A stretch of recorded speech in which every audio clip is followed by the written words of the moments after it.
ফুলগুলো দেখেছিস? ফুল ফুটেছে কি সুন্দর, দেখ কি সুন্দর সাদা সাদা ফুল ফুটেছে, সাদা, লাল, এটা গোলাপি, কি সুন্দর লাগে দেখেছিস? কতগুলো ফুল ফুটেছে আজকে। এগুলো এখনো বার হয়নি, এগুলো একটা ফুল নেই। কি সুন্দর লাগে ওদের সাদাটা। নিবি নিবি? না না, গাছেই সুন্দর লাগছে না?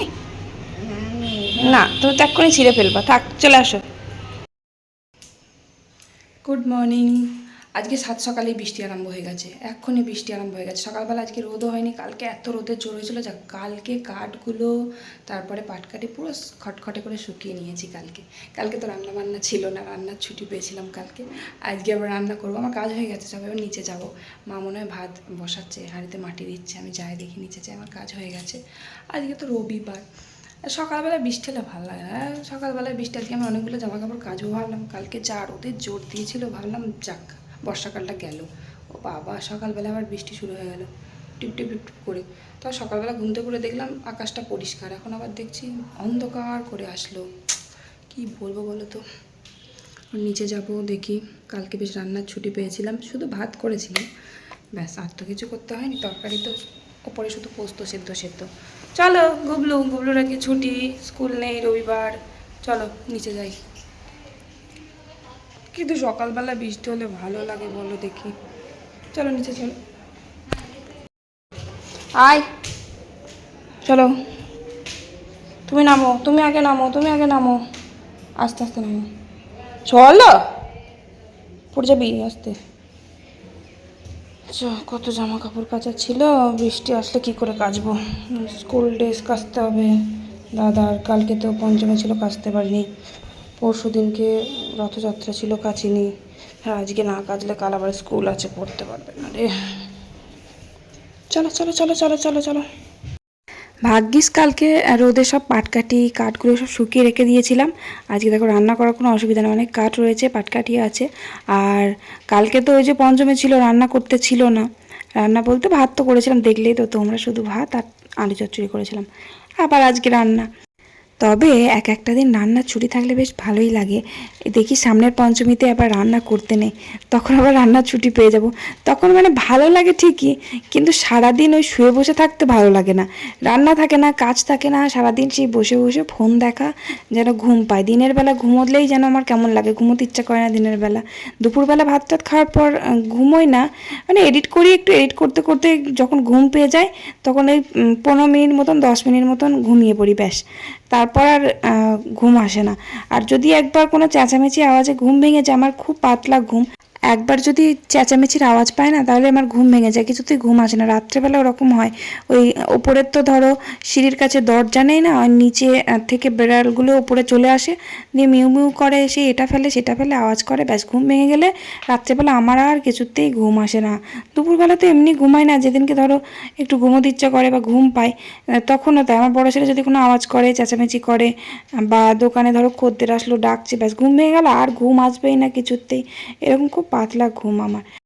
যাই হোক, তো দেখো রান্না কি করব, ভাত তো করে নিলাম, আর তরকারি পটল ভাজা হবে, আর জেঠু চাল কুমড়ো পাঠিয়ে দিয়েছে, এবার চাল কুমড়োটা রান্না করব সর্ষে বাটা দিয়ে, সর্ষে পোস্ত বাটা দিয়ে চাল কুমড়োটা ঝাল করব, আর পটল ভাজা করব যেটা রোজই করতে হয়, আর মাছও নিয়েছে, মাছটা ঝোল করব আজকে, পাতলা করে ঝোল করব, টাটকা মাছ, আবার মাছের তেলও আছে কতটা, মাছের তেলটা আবার আলাদা করে ভাজতে হবে, আবার উচ্ছেও ভাজা করব, উচ্ছে নিয়েছে, বলেছে আমাকে ভেজে দিও মচমচে করে, তো আলু দিয়ে উচ্ছে ভাজা করব। আর কটা বেসনের বড়াও ভাজলাম ওই পেঁয়াজ দিয়ে, অল্পটুকুই ভেজেছি, এই সামান্য জলখাবারে খাওয়ার জন্য, সবারই ছোট্ট ছোট্ট করে ভেজেছি পাতলা পাতলা করে। বেসনের বড়াটা না ইদানিং কম খাওয়া হয়, আগে খুব রোজ খাওয়া হতো, মানে বাড়িতে সব বড়া ভাজা না হলে ভাতই খাওয়া হয় না জলখাবারে, তাই জন্য রোজ ভাজা হতো, কিন্তু এখন আর ভাজি না, ওই তেল মশলা খেতে ডাক্তারে বারণ করেছে বেশি, আমার নিজেরও খাওয়া উচিত না, অত তেল তৈলাক্ত জিনিস খেলে সে কোলেস্ট্রল বাড়ে, ওর থেকে না খাওয়াই ভালো। এমনিতেও তেল মশলা কম দিয়ে রান্না করি, মানে যা দিয়ে রান্না করি তাতেই সবাই কমেন্ট করে, বাবা কী সব কম তেল দিয়ে রান্না করে, আমাদের বাড়িতে সব পেশেন্ট সব কি বলবো, এদের বেশি তেল দিয়ে রান্না করে খাইয়ে মারবো না কি আমি, তাও সাদা তেলে রান্না করি বেশিরভাগ। সর্ষের তেল তো খুব কম ব্যবহার করি, মানে মাছের ঝোল ডাল এগুলোতে সর্ষের তেল ব্যবহার করি। তা না হলে মাংসতেও আমি সাদা তেল দিই, খুব একটা সর্ষের তেল খাই না। সর্ষের তেল কিন্তু খুব একটা ভালো না, খাওয়া গ্যাস অম্বল হয়। আমার তো সর্ষের তেলের তরকারি খেলেই গ্যাস অম্বল হয়ে যায়। তাও তো আমার ঘরের সর্ষের তেল, একেবারে খাঁটি সর্ষের তেল। আমাদের তো সর্ষে চাষ করে, সারা বছরের জন্য সর্ষে রেখে দিতে হয়। তো এবার সেই সর্ষে কলে ভাঙিয়ে নিয়ে আসে তেল, কোনো ভেজাল নেই আমাদের তেলে। তাও আমরা সর্ষের তেলের তরকারি খুব কম খাই, সাদা তেলটা বেশি ব্যবহার করে। আমাদের 1 টিন তেল নিয়ে আসে। আমাদের 1 টিন তেল মানে বুঝতে পারছো কত তেল থাকে, ওর মধ্যে কত থাকে আমি তা জানি না। একটা টিনের তেল কত থাকে আমি ঠিক বলতে পারবো না, ওটা আমার ভোট জানে। যাই হোক, ওই তেল আমাদের মনে হয় 4 মাস যায়, খুব জোর 3 মাস 4 মাস এরকম যায়। মানে কতটা পরিমাণ আমরা তেল খাই, তেল না মানে তেল কম খাই, সরি তেলটা কম খাই। তরকারি বেশি রান্না করা হয়ে যায়, ভাজা ভুজো বেশি করা হয়ে যায়, ওই জন্য তেলটা শেষ হয়ে যায় তাড়াতাড়ি। যাই হোক, তো মাছের তেলটা ভাজলাম। উচ্ছেটা আলু দিয়ে মচমচে করে ভাজতে পারলাম না, তবে নরমই হয়েছে। আলুটা একটু বেশি দিয়ে ফেলেছি, তাই জন্য আর মচমচে করে। উচ্ছে ভাজতে গেলে না অনেকটা তেল লাগে, এই তেল দিচ্ছ তেল আবার চুঁকো টেনে নেবে, এরকম উচ্ছে ভাজতে গেলে উচ্ছেতে প্রচণ্ড তেল টানে। যাই হোক, উচ্ছে ভাজা করলাম, পটল ভাজা করলাম, আর ওদিকে বড়া ভাজা করেছিলাম। তারপরে আর কি করলাম, মাছের তেলটা আলু পটল পেঁয়াজ লঙ্কা দিয়ে ভাজা করলাম। আর ওই মাছটা আলু দিয়ে কচু দিয়ে বেগুন দিয়ে ঝোল করলাম। আলু কচু বেগুন দিয়ে মাছের ঝোল খেতে আমার খুব ভালো লাগে। কচু অল্প দিয়েছি আর বেগুনও অল্প দিয়েছি, দিয়ে একটু ঝোল করেছি। যাই হোক, তারপর রান্না শেষ করলাম, রান্না শেষ করে রান্নাঘরটাকে পরিষ্কার করে নিলাম। তারপর একদম রান্নাবান্না সেরে ধোয়া মাজা কমপ্লিট করে একবারে ছাদে চলে এসেছি। আর ওই জায়গাটা ব্লার করা আছে, ওখানে আমার গুবলু সোনা আছে জানো তো, প্যানা পরে নেই, ওই জন্য ওখানে ব্লার করে দিয়েছি। ও খেলা করছে, ওকে চান করাবো, সারা গাত পায়ে যা কাদা মাখে না সারাদিন, ওই জন্য ওর প্যান্ট জামাটা খুলে নিয়ে আমি ভিজিয়ে দিয়েছি, কাচ্ছি। এবার চানটা করিয়ে দেবো, তো ছাদে একেবারে তেল সাবান নিয়ে চলে এসেছি, ছাদেতেই চান করিয়ে দেবো। জামা কাপড়টা কেচে নিয়ে দিয়ে চান করিয়ে দেবো। জামা কাপড় কাচার আগে যদি চান করায় না, ওকে ওই আবার ধুলো বালি নোংরা ছাদে ঘাটবে, দিয়ে আরও নোংরা করবে হাত পা।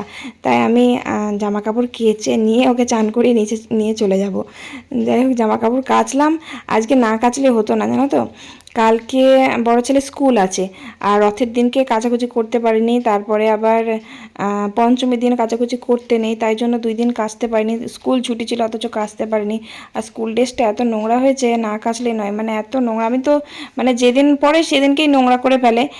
ওদের স্কুলের ড্রেসটা না সাদা রঙের, তো ওই জন্য আরও নোংরা হয়। আর যেদিন পরে আসে সেই দিনকেই আমি যখনই আসে এসে চান টান করে তখন আমি কেচে দিই, কেচে ঘরে খাটের আলনায় মেলে দিই, হাওয়ায় হাওয়ায় শুকিয়ে যায়। পরের দিন আবার পরে যেতে পারে, কারণ ঘামের প্রচুর পরিমাণে গন্ধ হয়, যার জন্য পরের দিনকে ড্রেসটা পরে যেতে পারে না। আবার মোজাগুলো কাচাটা দরকার, দু সেট মোজা আছে, কিন্তু ব্যাপার কি বলো তো, 2 সেট মোজা থাকলে মানে ধরো একটা মোজা পরতে পরতে আবার 1 সেট মোজা এনে দেওয়া হয়েছে, কিন্তু নতুনটা পেলে পুরনো মোজাটা আর উনি হাত দেবে না। যতই কেচে পরিষ্কার করে দিই না কেন, বলবে না ওটা পুরনো, ওটা আমি আর পরবো না, নতুনটাই পরবো। মানে একটু মোজা পরতে পরতে দেখবে যে একটু লুজ হয়ে যায়, নিচের দিকে নেমে যায়, ওই জন্য পরতে চাইবে না কিছুতেই। তাহলে কি বলবো বলো তো, ও ওই সেই মোজাগুলো নোংরা মোজা, বাবা মোজা কি বলবো, নোংরা মোজাগুলোই পরে পরে যাবে। আর ওদের এমন টাইমে ছুটি হয় যে মোজাগুলো কেচে মেলে দিলেও শুকোতে চায় না। আর বর্ষাকাল না, যদি মানে রোদটা হতো তাহলে আবার শুকিয়ে যায়, কিন্তু এই বর্ষার মধ্যে কেমন স্যাঁতস্যাঁতে ভাব, একবার রোদ হচ্ছে একবার বৃষ্টি হচ্ছে, ওই জন্য শুকোতে চায় না। যাই হোক, জামা কাপড় অনেকগুলো তো কেচেছি, কেচে সব মেলে দিয়ে আসলাম।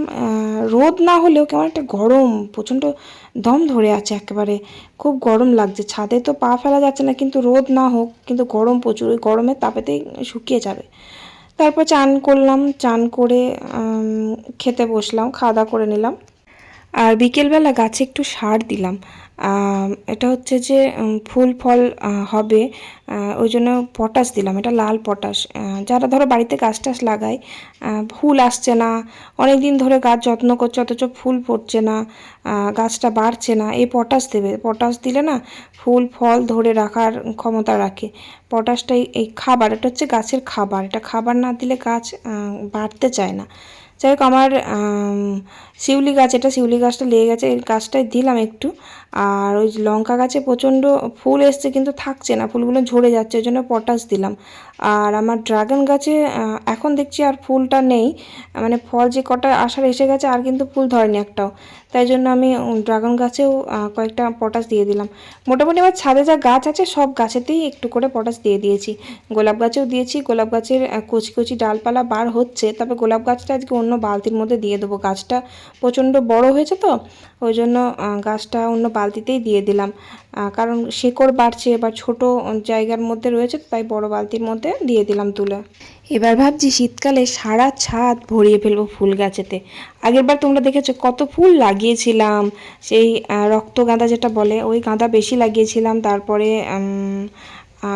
যে বড় বড় হলুদ রঙের বাসন্তী কালারের যে গাঁদাটা ওই গাঁদাটাও লাগিয়েছিলাম, তারপরে নানা রকমের ফুল লাগিয়েছিলাম। এবার আমি শুধু ছাদে গাঁদা গাছে ভরিয়ে ফেলবো আর চন্দ্রমল্লিকা গাছ লাগাবো। এবার তো চন্দ্রমল্লিকা গাছ আমি বাড়িতেই রেখে দিয়েছি, মানে কিনেছিলাম আগেরবার, সেই গাছই আছে এখনও। সেই গাছের ডাল কেটে কেটে আমি চারা বানাবো, চারা বানিয়ে প্রচুর প্রচুর মানে ছাদে আমি এবার লাগাবো। মানে আমার খুব মানে ভালো লাগে, আমি গাছ লাগাতে খুব ভালোবাসি, ফুল গাছ বিশেষ করে। তো ছাদ তো আমাদের ছাদে তো অনেক বড় জায়গা, কিন্তু ওই টব কিনতে হবে, আর কটা টব কিনে বসাতে হবে। খুব ভালো লাগে শীতকালটা, মানে ছাদেতেই আমার সময় কেটে যায় বেশিরভাগ। শীতকালে আমার খুব ভালো লাগে, মানে ফুল থাকবে সারা ছাদময়, দেখতে কি সুন্দর লাগবে একদম। যাই হোক এবার লাগাবো আমি। তারপর জামা কাপড় ছাদ থেকে তুলে নিয়ে চলে আসলাম। যাই হোক জামা কাপড়গুলো হাওয়ায় হাওয়ায় একটু শুকিয়েছে, জল ঝরে গেছে, কিন্তু পুরোপুরি শুকায়নি। তবে বড় ছেলের স্কুল ড্রেসটা মোজাগুলো শুকিয়ে গেছে, দেখছি ভালোই হয়েছে শুকিয়ে গেছে। যাই হোক তারপর সন্ধে দিলাম, সন্ধে দিয়ে গুবলুসোনাকে পড়তে বসালাম, কারণ গুবলুসোনা এত দুষ্টুমি করে, পড়তে অনেক সময় লাগায়। মানে এই পড়তে বসালাম 7টার সময়, পড়ে উঠবে 10টা পৌনে 10টা, এত লেট করে। যাই হোক ভিডিওটা এখানে শেষ করলাম, ভালো লাগলে অবশ্যই একটা লাইক করে কমেন্ট করে দিও, টাটা।